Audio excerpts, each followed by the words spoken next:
80 शब्द प्रति minute dictation start करते हैं 5 सेकेंड बाद।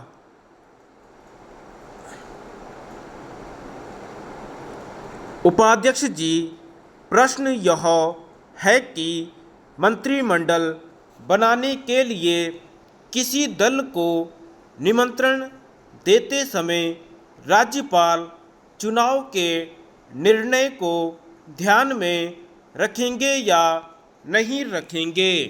यह भी प्रश्न है कि निमंत्रण देते समय केवल राजनीतिक दलों की संख्या देखी जाएगी या जो निर्दलीय रूप से निर्वाचित हुए हैं उन सदस्यों की भी गणना की जाएगी।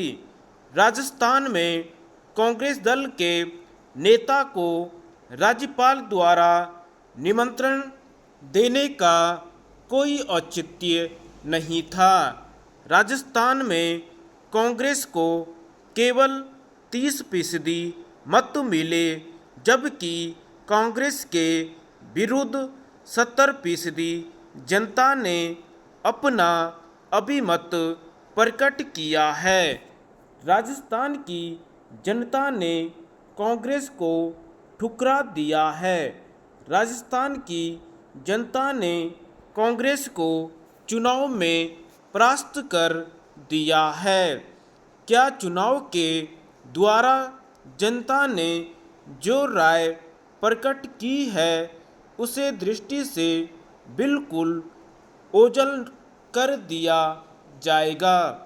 यदि सीटों का ही विचार करना है तब भी क्या यह सच नहीं है कि राजस्थान में जितने भी गैर कांग्रेस सदस्य निर्वाचित हुए थे उन्होंने अपने को एक दल के रूप में संगठित किया। उन्होंने अपना एक नेता चुना।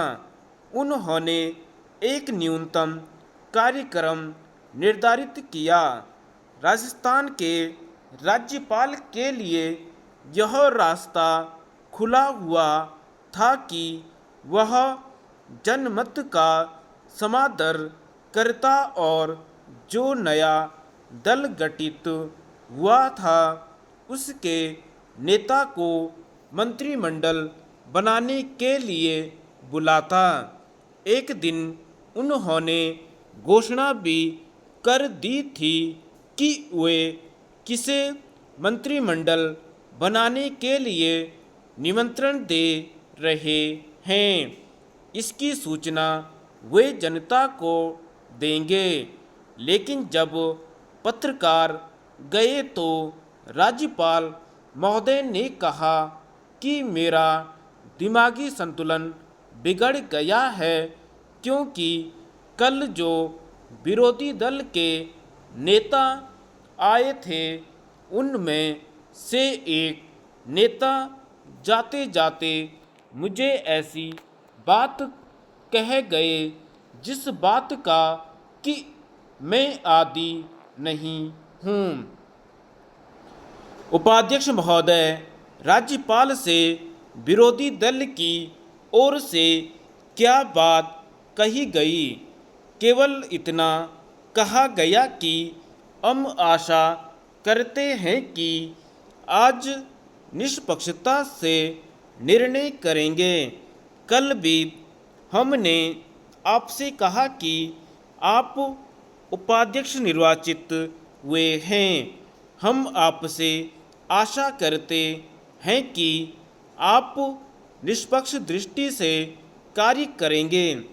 इसमें बुरा मानने की कौन सी बात थी?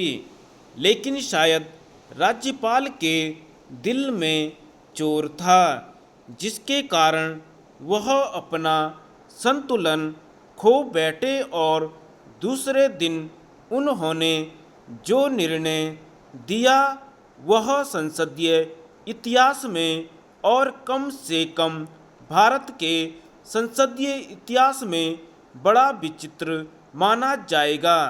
राज्यपाल ने कहा कि दलों की शक्ति का विचार करते समय निर्दलीय सदस्यों की गिनती करने की आवश्यकता नहीं है। धन्यवाद।